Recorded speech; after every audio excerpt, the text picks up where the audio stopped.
It began with a whisper in the white noise. A short, trembling sound clip seeped onto the internet late at night. Nothing but Mary's trembling voice, half-whispered, whispering so softly. But Robin knew. She always did. By dawn, the net was ablaze, all corners of social media dissecting what they just heard. But nobody was ready for what came next. Because what tumbled after wasn't rumor. It was the whole unedited tape. Secrets kept for 15 years between Mary and Janelle, taped inadvertently to them, and revealed by someone who clearly had a burning need to share. When the tape hit the courtroom, Robin's carefully built image faltered. But what did they say exactly? And who leaked it? Stay right here because once you hear these voices, you're going to see them in a different way forever. And before we keep going, tell us in the comments. Did you think Robin was the mastermind from the start? We're reading all the theories. The courtroom is so quiet you'd be able to hear a whisper echo. Judge Taylor adjusts her glasses, settles back in her chair, and speaks the words everyone's been waiting to hear. Now entering into evidence. The second half of the tape. The part no one in this room or outside of it has ever heard. Robin becomes tense. Cody fidgets. Mary grips the armrest. Janelle exhales and nods. The recording begins. It's evening. Cars hum quietly in the distance. Janelle's voice is exhausted. Ever consider how she changed all the finances without ever mentioning it? Mary lets out a sigh all the time. Started small. She'd handle the bills, the paperwork. Cody would smile and nod. The next thing I know, only she was getting the TLC direct deposits. Janelle's voice becomes acidic. You noticed that? I did, Mary admits. One of the employees let it slip and told me. Then nothing. A distant car horn. A soft whisper. She forged my signature. Janelle gasps. What? She signed my name on a transfer form. I never signed it. There is a hush in the courtroom. This wasn't rumor, this was evidence. Judge Taylor leans forward towards the jury. Listen carefully. Mary's voice cracks through the speakers. She moved the Coyote pass parcels, 3 of them, into that LLC. Brown Family Future Holdings sounded good, but my name was nowheres. Just hers. Hers and Cody's. You can hear Janelle gasping. You tried to stop it? I hired a lawyer, Mary says in a hushed tone, but when they went down to the clerk's office, the file was sealed. Sealed with Robin's name, privacy claim or something. Cody said forget it. Said I was stirring the pot. That's when I knew I was never going to have that land. And that's when reality whacks every viewer in the face. This wasn't just betrayal, this was a sting. Robin wipes her eyes. No one offers her a tissue. Cody refuses to look at her. The tape continues. Janelle's tone acidifies. She made it look neat, legal, like you just walked out with nothing. I did not walk out, Mary tells her. I was pushed. They could never have dreamed the world would hear them utter these words. Today everyone is listening. Outside, news vans surround the courthouse. Headlines flash on screens.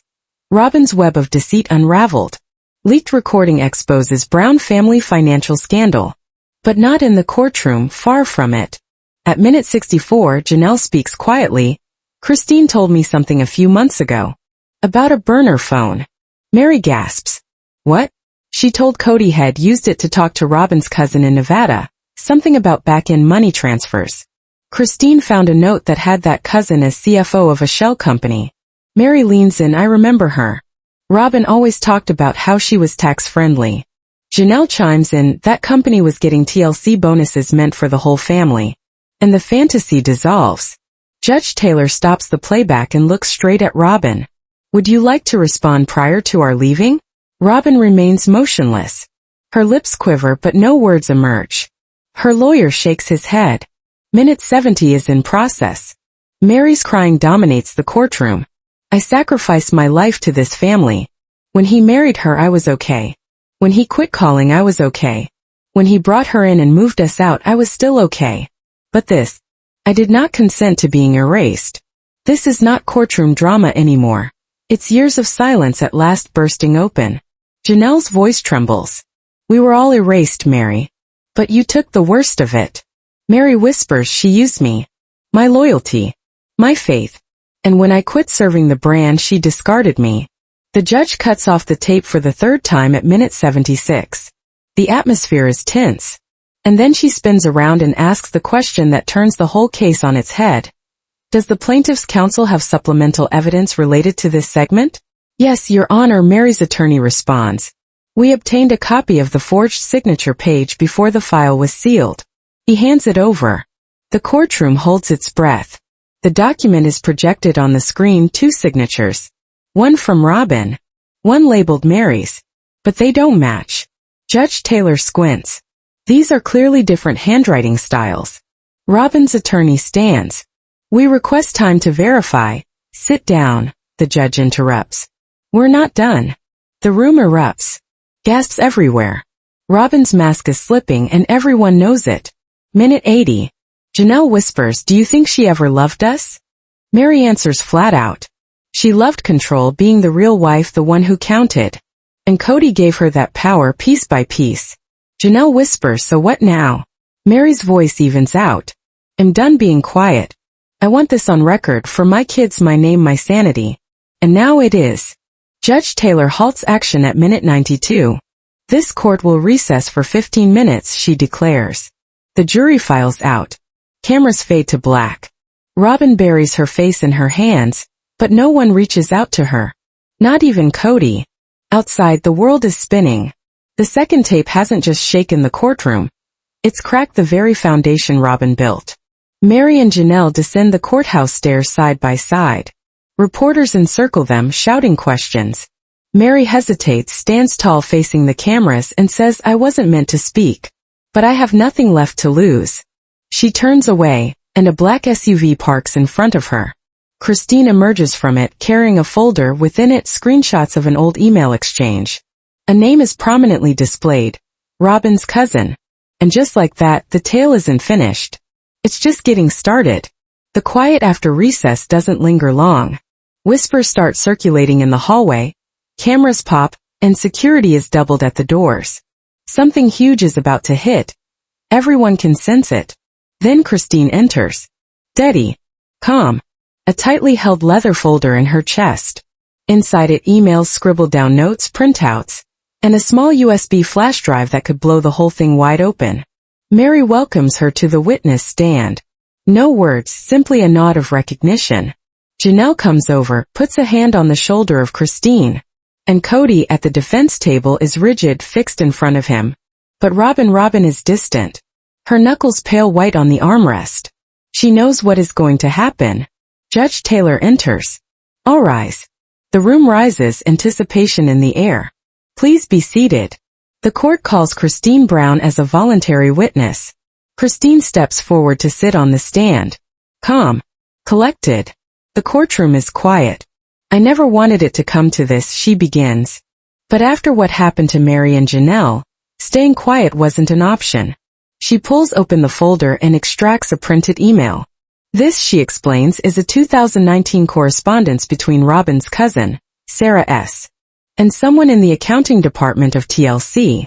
This invoice lists an LLC called SR Financial Consulting. Its address leads back to a Flagstaff P. box belonging to Robin Sullivan Brown. Gasps ripple through the courtroom.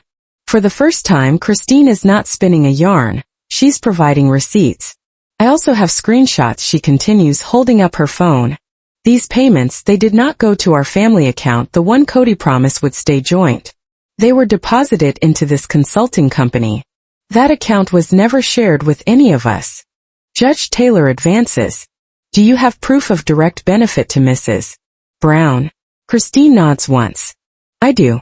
She plugs in the USB. The projector comes to life. A spreadsheet on the screen. Row upon row of deposits. $3, $200, $14, $800, $35,000. And on line 42, the amount that makes everyone's jaw drop, $1. $8 million. Christina's tone tightens. Every entry says, TLC production bonus SR consulting verified by Robin S. Brown approved vendor. And in that single instant, suspicion becomes fact. The courtroom shifts. Cody closes his eyes. Robin's mouth quivers as the color drains from her face. Christine goes on. This, she holds up another sheet of paper, is a notarized property transfer. Coyote Pass Parcel 3B. The grantor's signature is Mary Brown. But on that day Mary was in Utah. She holds up proof, a flight itinerary, hotel receipts, timestamps. She wasn't even in Arizona when this was signed. You could hear a pin fall. The gallery is frozen.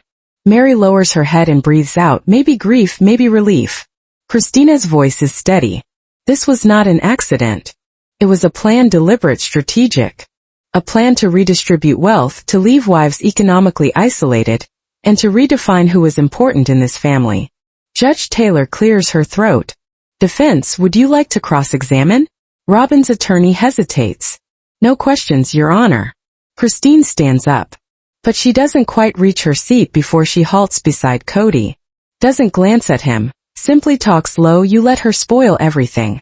Her quiet fury does more harm than any scream could. Mary and Janelle sit frozen, eyes red from crying. Then Cody says something. Low, but loud enough to be heard by the microphones. I didn't know, he growls. I didn't see it happening. Judge Taylor raises an eyebrow. Brown, you are not a party to this case. If you desire to testify, but Cody stands up. I'll say it now. The courtroom erupts into pandemonium. Cameras click. Reporters surge forward. Cody stands center stage, hands up in palms.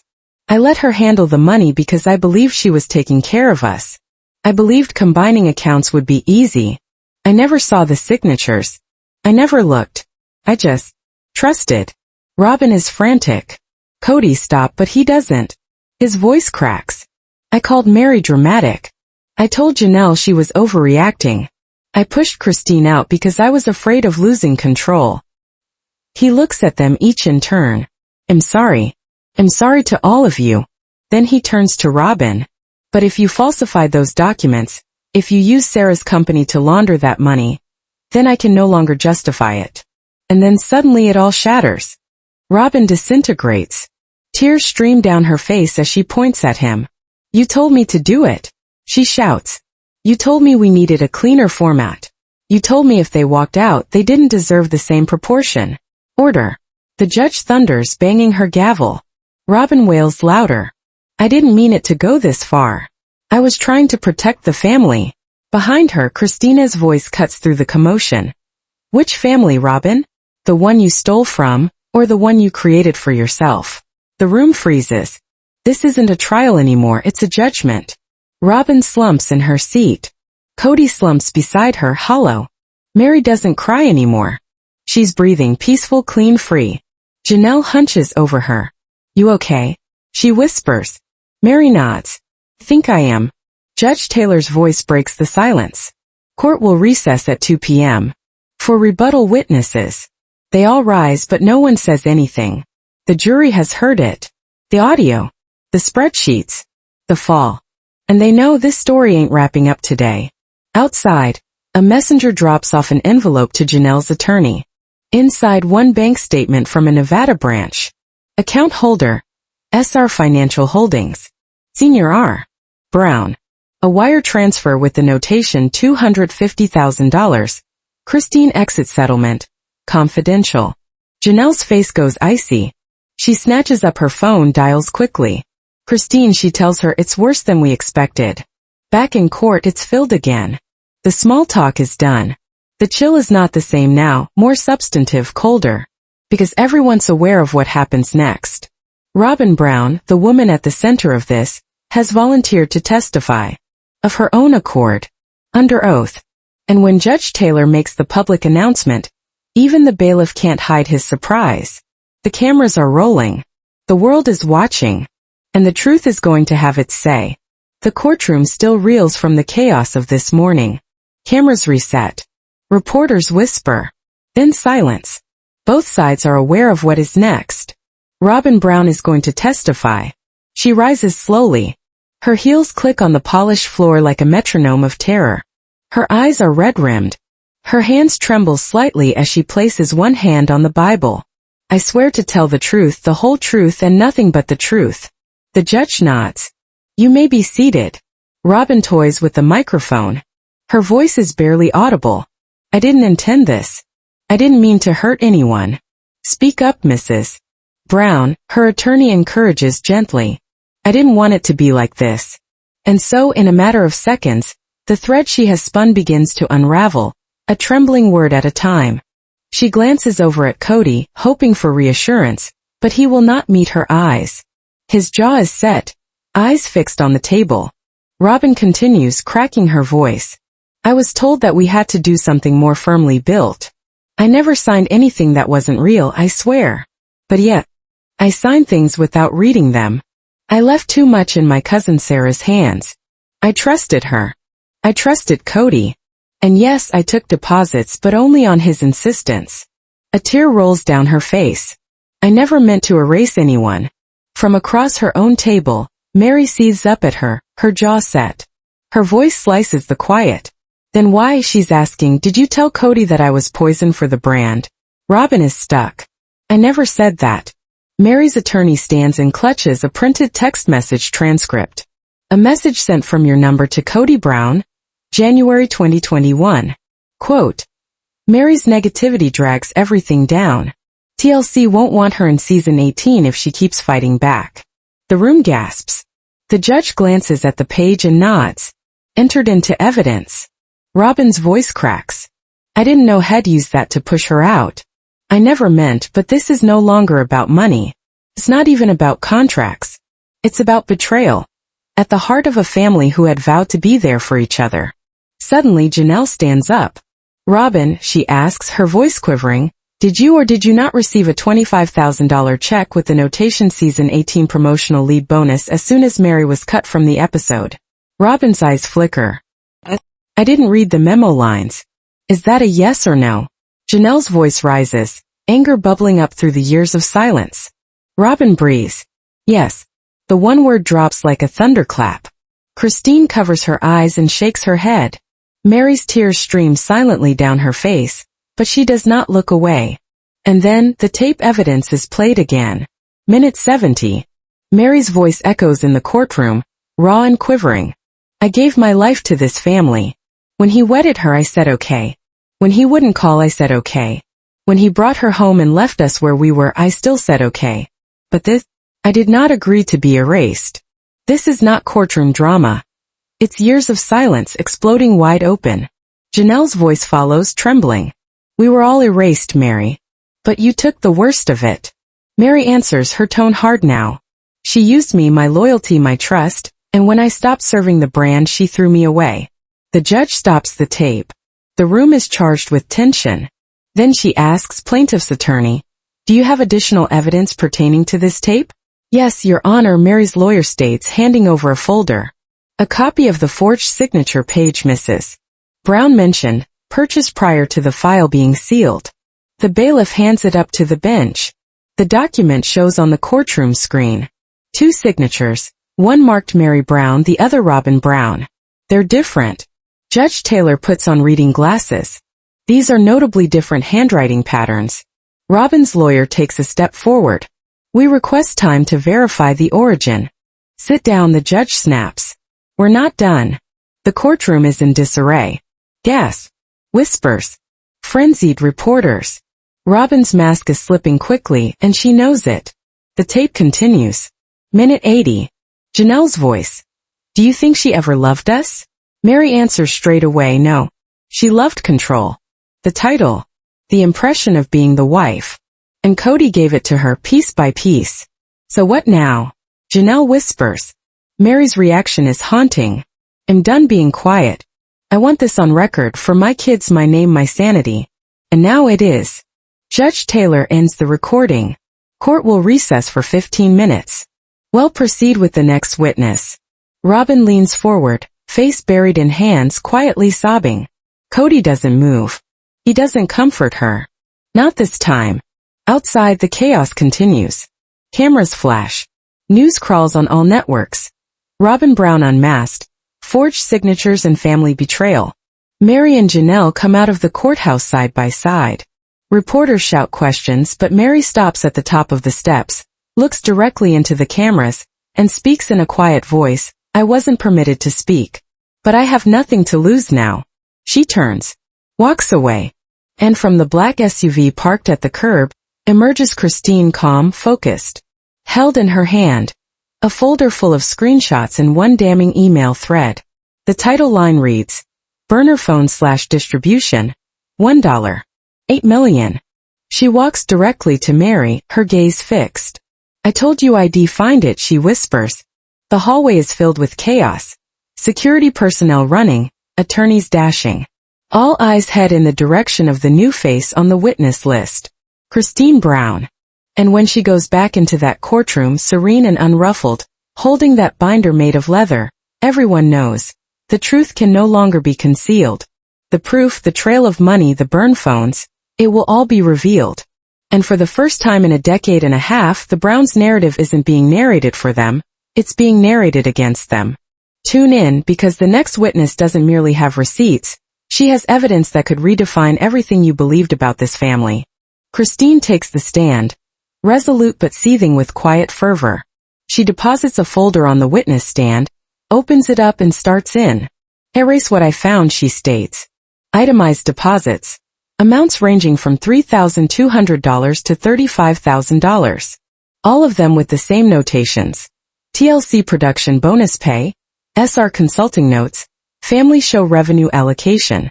She pauses, then gestures to the last entry on the spreadsheet. And then this, verified by Robin S. Brown, approved vendor. The courtroom goes silent as a tomb. This is where suspicion morphs into proof.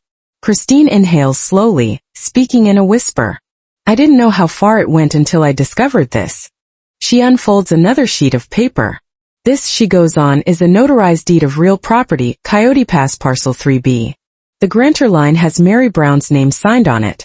Mary's head jerks up in shock. But the point is, Christine continues. All of this was accomplished in a week that Mary spent in Utah. I looked over the records, flight records, hotel charges, the whole shebang. She wasn't even in Arizona when this document was signed. The entire courtroom breathes collectively as one. The very gallery freezes. Mary lets her head fall, closing her eyes. Christina's voice softens. I'm not here to hurt anyone. But this was not a miscommunication. This was deliberate. A plot to pass on assets, leave the wives financially isolated, and control who was most valuable in the family. Judge Taylor clears her throat. Defense, would you like to cross-examine? Robin's attorney hesitates. No questions currently, Your Honor. Christine quits, but in passing by Cody, she stays just a moment longer than necessary to say in a whisper, You let her ruin everything. Her words sting more than any rant ever could. Mary and Janelle sit rigid, eyes puffy but unyielding. Cody's face opens up, and for a moment, the entire courtroom leans forward. His words tremble. I didn't know, he says. I didn't notice it happening. Judge Taylor looks up sternly. Brown, you are not a party to this case. If you wish to testify, we can, but Cody stands up. No, he interjects, he'll say it now. The courtroom bursts into chaos. Cameras snapping, phones ringing, reporters scrambling. As Cody strides into the center of the room. I left the money to her because I thought she was looking out for us, he says. I thought it would make things simpler to do everything together. I never read the papers. I never questioned her. Robin's face blanches. She shakes her head, mouthing, Cody, stop. But he doesn't. I ignored the warnings. When Mary grumbled, I explained to her that she was dramatic. When Janelle accused me, I explained to her that she was blowing it out of proportion. And when Christine resigned, I explained to her that she had betrayed us. He looks at each of them in turn. But I betrayed them. Sorry, Mary. Sorry, Janelle. Then he glances at Robin. But if you signed those checks, if you routed the money through Sarah's company, then I can't defend that anymore. There is tension in the air. Robin's composure shatters. He told me to do it. She cries, stabbing her finger at Cody. He told me that the wives who quit didn't deserve to get the same percentage if they were out. The gavel comes down. Order. Sit down, the two of you. But Robin's screams only grow louder. I was trying to protect the family, she pleads. Off in the distance, Christina's voice pierces the noise. Which family? The one you stole from? Or the one you made up for yourself? This isn't a courtroom anymore. It's a battlefield. All the deception that had been kept under wraps. Robin collapses into her seat, broken. Cody sits beside her, dazed, staring at the floor. Mary's breathing is slow. She is no longer sobbing, just breathing freely for the first time in years. Janelle stoops near and whispers, "You okay?" Mary nods slowly. "Think I am." Judge Taylor stands up. Court will adjourn at 2 p.m. for rebuttal witnesses. This case is not over yet. The courtroom empties, but tension is thick inside. Everyone feels the trial has crossed a line it cannot recross. Then once the crowd disperses, an envelope is slipped quietly into Janelle's attorney. In it, a bank statement from a Nevada branch. Account holder SR Financial Holdings. Signatory R. Brown. Highlighted transaction. A $250,000 wire listed as Christine exit settlement, confidential. Janelle's face blanches. She pulls out her phone and dials. "Christine," she says tightly. "It's worse than we thought." When court resumes after lunch, the mood is different. The rumor is not there. No one stands up, no one speaks in hushed tones. Everyone waits. And then the clerk stands up and says, "Mrs. Robin Brown has voluntarily consented to testify under oath." Even the bailiff is shocked. All rise for the Honorable Judge Taylor. The judge returns to the bench. Robin walks back to the stand again. Same stilettos, same echo on the polished floor. But all of it is heavier now. She is sworn in, sits, and gazes down at her trembling hands. "I didn't mean to do this," she begins. "I didn't want to hurt anyone." "Please speak a little louder, Mrs. Brown," her attorney asks gently. "I didn't want it to go this far." And there, right there, that's when it all starts to fall apart again, this time from her own lips. No one in the courtroom breathes. It is as if even time itself has stopped. Aurora's voice sounds through the speakers, trembling but clear.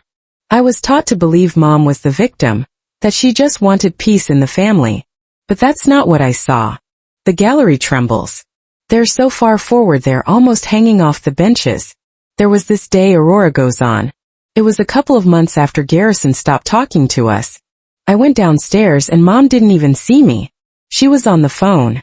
She said, 'We've got to cut them off now. If Mary and Janelle just keep questioning things, Cody could crack.'" Robin is shaking her head, her hands shaking. Cody doesn't even blink. "I asked her later on what it was all about," Aurora goes on. "She said it was just legal affairs, that the older wives were causing trouble. But I could tell she was scared. Not of them, but of what they'd learn." Every word comes crashing down like a sledgehammer. This isn't a daughter fighting back against her mom. This is a daughter choosing truth over silence. "I know she loves us," Aurora's voice breaks, "and I know she believes she was protecting us. But she lied too. She said Mary was unstable. She said Garrison was manipulated by Christine. And I believed her for years." The tape hisses gently, and then Aurora delivers the bombshell. "I found one of Mom's flash drives in her desk. I wasn't rummaging around, I was just looking for batteries. It was titled SR Transfers 2021, and had a sticky note on it that said, 'Do not open trust file.'" The room gasps. Reporters frantically write. "I copied it before she saw," says Aurora in a whisper. "It had wire transfers itemized. Numbers I didn't know. But one name continued to appear, my mom's." Robin's voice breaks. "Oh God." Aurora's voice is shaking now. "Sorry, Mom. But this isn't about you anymore. It's about the people you hurt. And I think Dad knew, he just didn't want to face it." When the tape ends, the quiet is complete. Judge Taylor rises. "Mrs. Brown, the court will subpoena the drive your daughter spoke of. You are to surrender it immediately or face obstruction charges." Robin says nothing. Her lawyer nods numbly. But before shock can wear off, Mary's attorney stands. "Your Honor would like to call an unexpected witness. We just received word to proceed." The courtroom tenses. The witness, the attorney says, is Allison Cray, former Sister Wives, Seasons 11 to 18, Production Coordinator TLC. Christine even flinches. The doors open. In walks Allison, blonde, mid-40s, poised. The kind of woman who has been waiting years for this. She gets onto the stand, is sworn in, and adjusts the microphone. "My name is Allison Cray," she goes on. "I worked on Sister Wives for nearly 8 years. I witnessed everything. Cody's head falls into his hands. I booked travel. Managed contracts. I processed every payment that went out, so I know exactly who got paid. And who didn't." She bangs a thick binder onto the stand. The noise is like thunder. "This," she says, "is the bonus ledger. The judge allows a scan to come up on screen, rows of years, names, and zeros. Robin Brown, Allison says. Regular bonus payments. Featured storyline incentive. Christine Brown 0. Mary Brown 0. Janelle Brown, 1 payment in 2017. And after that, nothing. The reality sweeps over the courtroom like a tide. This wasn't a family, it was a funnel. Allison goes on. The network enjoyed Robin, but not because everyone liked her. She made herself indispensable. She gave producers behind-the-scenes drama, even secret family tidbits, so that she could control the story. Robin's eyes twinkle. I read an email, Allison goes on, flipping a page. Robin had suggested cutting Mary out of the season 16 promos. She wrote, and I'm quoting, Mary's negativity brings everything down. Mary shivers, turning aside. Robin was manipulating the show, Allison continues.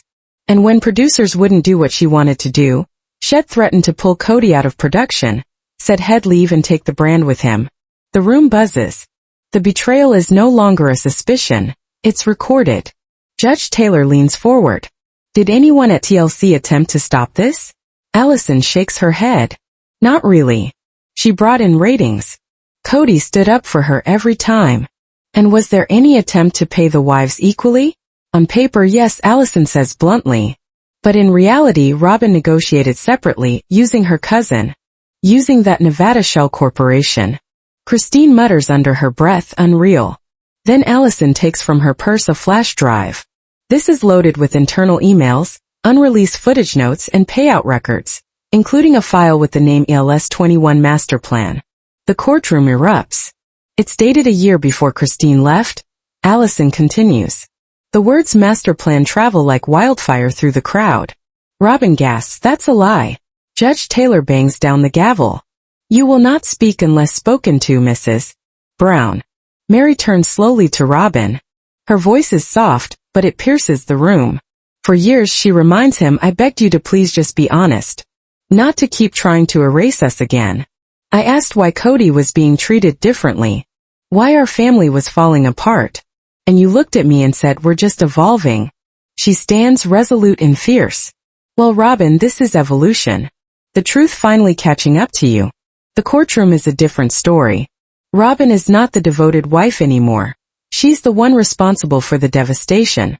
Outside, supporters overflow the courthouse steps. They cry, they record, they tweet. The hashtag Robin exposed trends worldwide. Inside, Judge Taylor's voice booms above the commotion. We are now in the final week of trial. Closing arguments will be heard, and one final witness will be called to testify, as the plaintiff has demanded. A ripple of anticipation sweeps through the gallery. Christine glances at Janelle. Janelle turns to Mary. Mary whispers just 2 words. It's him. Moments later, Christine enters a private room, opens a laptop and clicks a video call. The screen flickers and a man's face appears. Older now. Wiser. Worn by everything he's seen. It's Logan Brown. He nods once. I'll testify. The next day, the courthouse is crowded. News trucks line the streets. Fans cry, shout, wave signs documenting history in the making. Logan walks up to the stand, no tie, no suit. Just straightforward, honest, unflappable. He raises his hand, takes the oath, looks straight into the judge's eyes. Then Mary's. Then Janelle's. And then Robin's. She's not who she said she was, he says. The courtroom atmosphere becomes heavy. I'm the oldest, he continues. I witnessed it all. I was there first. And I recognized the change the moment she arrived. Didn't start bad. It started quietly. Logan's voice resounds in the courtroom. Deep, heavy, honest. Not just as a witness, but as a son who has seen it all unravel. I recall when Mom Janelle started paying attention, he says. All of a sudden, she wasn't included in the money discussions anymore. Dad would say it's just business. But it wasn't. He pauses, searching for words that still hurt to use. Dad altered after Robin, Logan continues. Not because he fell in love, but because Robin made him feel like he didn't owe anyone else anything. Robin shakes her head slowly, but Logan doesn't flinch. His gaze locks onto hers. I'm not here to destroy you, he says quietly. I'm here because I'm done pretending. He stands before the judge. Your Honor, I was present for a number of conversations in which Robin instructed my dad to siphon money. I didn't realize it at the time, I was just a kid. But I saw him give her flash drives, folders, envelopes, always late at night. Always when everyone else was away. The air in the room grows thick. This isn't just testimony. It's the family's memory reclaiming its truth. I once asked Dad why Mary never had her home built, Logan says. He told me she didn't want it that badly. But I have the blueprints. The emails. She begged him. And Robin should sit in the corner and say we need to hold on to what makes sense for the family. Christine wipes her eyes in the gallery. Do you have evidence to support these claims? Judge Taylor asks.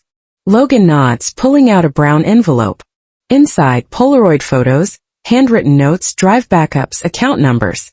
Not direct transfers, Logan says softly, but breadcrumbs. My brother Garrison, he was tracking all of this before me. He was trying to fix it alone. His voice cracks. I wish I'd helped him sooner. The courtroom feels his grief, the kind that doesn't just echo, it lingers. Judge Taylor gathers up the papers. Do you believe Mrs. Brown deliberately drove your father away from his other wives? Logan exhales, looks directly at Robin. Yes. She informed him Christine was cheating on him. That Mary was insane. That mom Janelle was a threat. And he listened. Robin whispers stop. But Logan doesn't.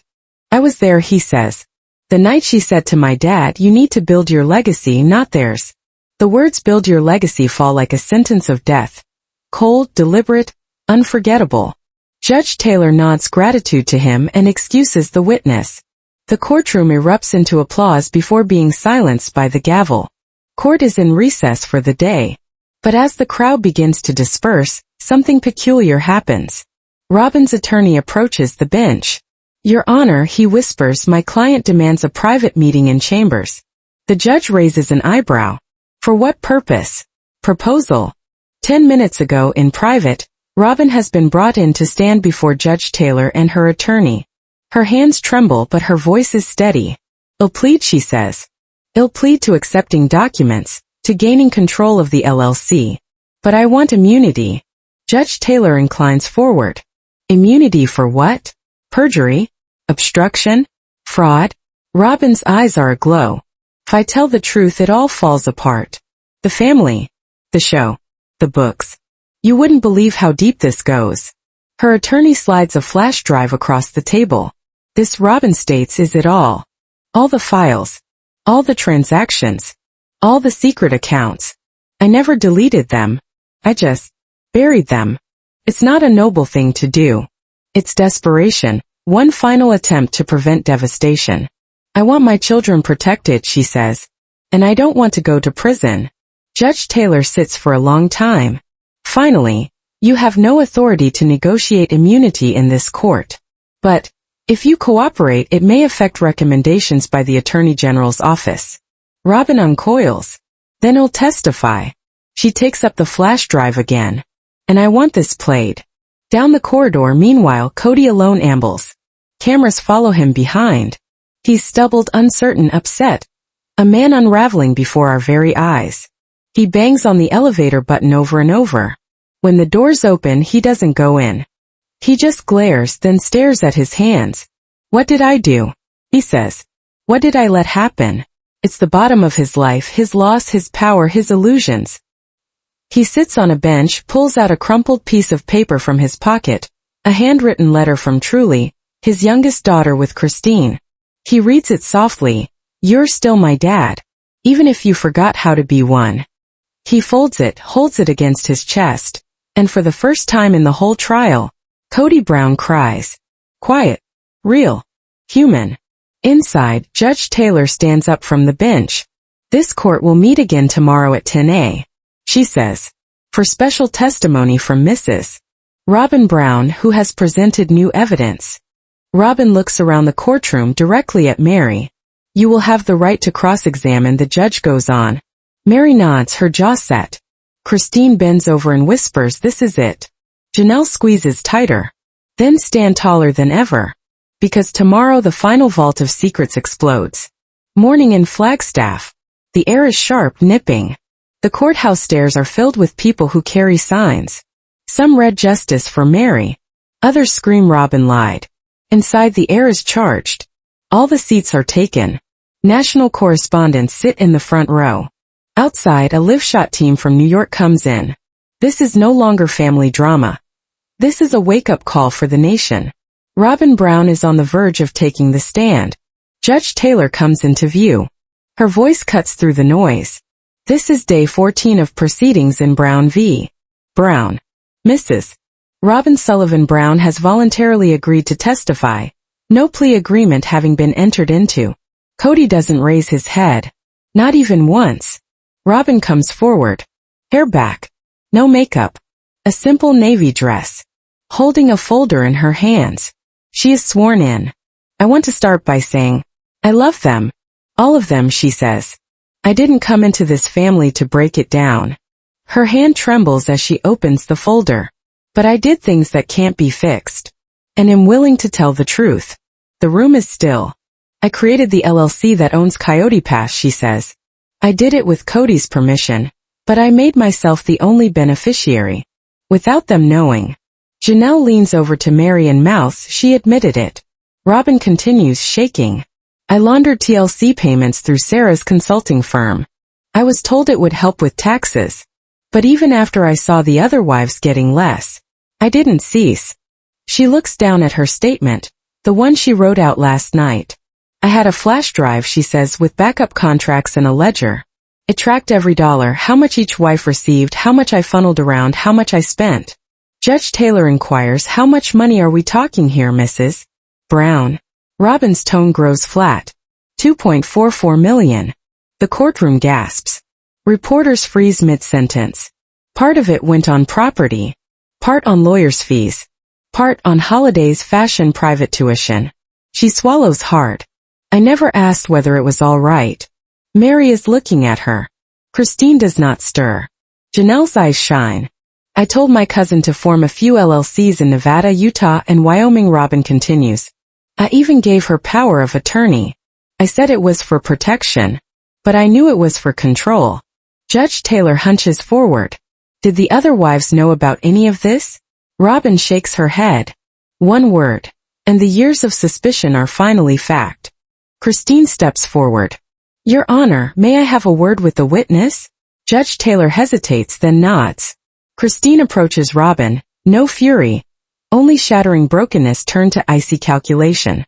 You stood opposite me, she says, when you heard that I was leaving. And you spoke and said, if you go, you can never return. Do you remember that, Robin? Robin nods feebly. Yes. Christina's voice softens. Was that punishment you were going to say? Robin's voice breaks. Yes. The room is quiet. Then Janelle stands. You said my children, I didn't care about them. You said Gabe, I was trying to break up the family. Robin says not a word, she just nods. At last Mary stands. She doesn't even glance at Robin. She looks straight at the judge.